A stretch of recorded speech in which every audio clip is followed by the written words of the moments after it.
आपका स्वागत है लॉर्ड्स लाइफ स्टोरी चैनल पर, जहां हर कहानी आपको सिखाती है कि असफलता केवल एक कदम है सफलता की ओर।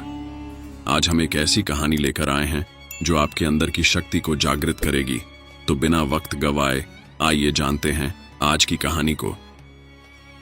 प्राचीन समय में उज्जैनी नगरी पर राजा विक्रमादित्य का शासन था। उनकी बुद्धिमत्ता और न्यायप्रियता पूरे राज्य में प्रसिद्ध थी। राजा न केवल वीर योद्धा थे, बल्कि उनकी न्यायशीलता ने उन्हें जन जन का प्रिय बना दिया था। एक दिन राजा अपने दरबार में न्याय कर रहे थे। तभी गांव के एक किसान ने हाथ जोड़कर फरियाद की, महाराज, मेरी खेत की फसल को जंगल की एक लोमड़ी हर रोज बर्बाद कर देती है।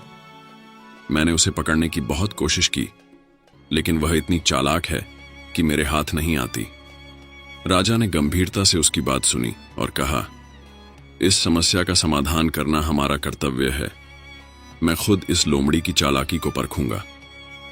राजा ने सैनिकों के साथ उस जंगल में जाने का निर्णय लिया।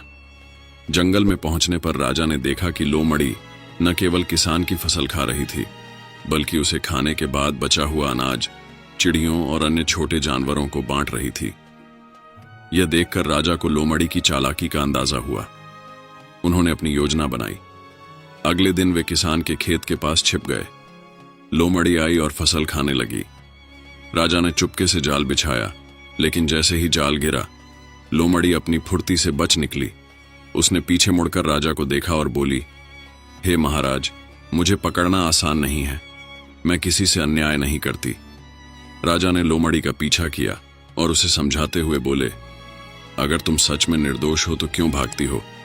न्याय से डरने की आवश्यकता नहीं है। लोमड़ी ने हंसते हुए उत्तर दिया, महाराज, मैं आपकी न्यायप्रियता के बारे में जानती हूं, लेकिन मुझे इंसानों से डर लगता है। उन्होंने हमेशा मुझ पर झूठे आरोप लगाए हैं। मैं फसल खाती हूं, लेकिन उसका कुछ हिस्सा जंगल के अन्य जीवों के लिए छोड़ देती हूं। राजा ने लोमड़ी से कहा, अगर तुम सच कह रही हो तो मैं तुम्हारा पक्ष सुनने को तैयार हूं, लेकिन तुम्हें दरबार में उपस्थित होना होगा। वहीं तय होगा कि सही क्या है। लोमड़ी ने राजा की बात मान ली। अगले दिन दरबार में किसान, लोमड़ी और गवाहों को बुलाया गया। राजा ने सभी पक्षों की बात ध्यान से सुनी। उन्होंने पाया कि लोमड़ी का कहना सही था। वह केवल अपनी जरूरत भर का खाना लेती थी और बाकी को जंगल के जानवरों के लिए छोड़ देती थी। राजा विक्रमादित्य ने लोमड़ी की चतुराई को सराहा और किसान को सुझाव दिया कि वह अपनी फसल को सुरक्षित रखने के लिए मजबूत बाड़ बनाए। साथ ही उन्होंने यह आदेश दिया कि जंगल के जानवरों का अधिकार भी सुरक्षित रखा जाए। इस निर्णय से सभी खुश हुए। किसान को न्याय मिला और लोमड़ी की चालाकी उजागर हुई। राजा विक्रमादित्य के न्यायपूर्ण फैसले के बाद जंगल और गांव के बीच एक अनोखा संतुलन बन गया। किसान ने अपनी फसल की रक्षा के लिए मजबूत बाड़ लगाई और लोमड़ी ने वादा किया कि वह जरूरत से ज्यादा अनाज नहीं लेगी। लेकिन कहानी यहीं खत्म नहीं हुई। दरबार के न्याय के बाद लोमड़ी ने राजा विक्रमादित्य से कहा, महाराज, आपने मेरी बात सुनकर जो न्याय किया उसके लिए मैं आपकी आभारी हूं, लेकिन मेरे पास आपको देने के लिए एक उपहार है। राजा ने मुस्कुराते हुए कहा, उपहार? वह कैसा? लोमड़ी ने कहा, मैं जंगल की रक्षक हूं और हर जगह जाती हूं। मुझे ऐसी कई बातें पता हैं जो आपके राज्य के लिए उपयोगी हो सकती हैं। अगर आप चाहें तो मैं आपकी सहायता कर सकती हूं। राजा को लोमड़ी की बातों में दिलचस्पी हुई। उन्होंने उसे अपने दरबार में एक गुप्तचर के रूप में नियुक्त कर लिया। कुछ समय बाद राज्य के एक गांव से खबर आई कि वहां डाकुओं का आतंक बढ़ गया है। लोग अपनी फसल और धन को लेकर बहुत चिंतित थे। राजा ने लोमड़ी से कहा, तुम्हारी चालाकी और तेज बुद्धि इस समस्या को हल कर सकती है। क्या तुम मेरी मदद करोगी? लोमड़ी ने गर्व से सिर हिलाया और जंगल की ओर चली गई। उसने डाकुओं के ठिकाने का पता लगाने के लिए अपनी चतुराई का इस्तेमाल किया। वह चुपके से डाकुओं की बातें सुनती और उनके हर कदम की जानकारी इकट्ठा करती। लोमड़ी ने राजा को सूचित किया, डाकू रात में नदी के किनारे से गुजरते हैं और वहीं अपने लूट का माल छिपाते हैं। अगर आप चाहें तो उन्हें वहां पकड़ा जा सकता है। राजा ने तुरंत अपनी सेना के साथ योजना बनाई।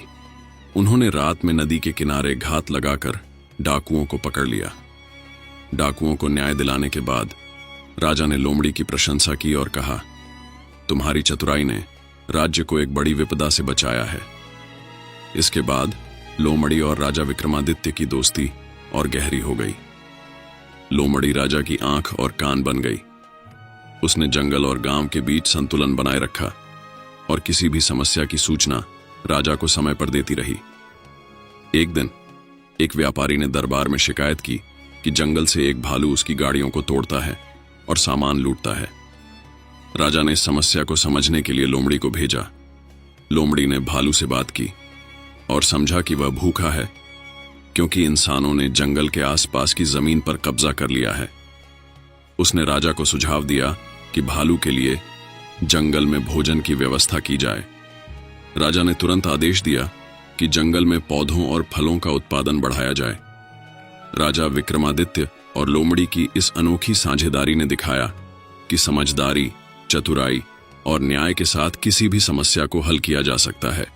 इस कहानी का संदेश है कि अगर इंसान और प्रकृति के बीच सामंजस्य हो तो न केवल समाज में शांति स्थापित होती है बल्कि हर जीव अपना स्थान पाकर खुश रहता है। इस तरह चालाक लोमड़ी और राजा विक्रमादित्य ने एक प्रेरणादायक उदाहरण प्रस्तुत किया। धन्यवाद।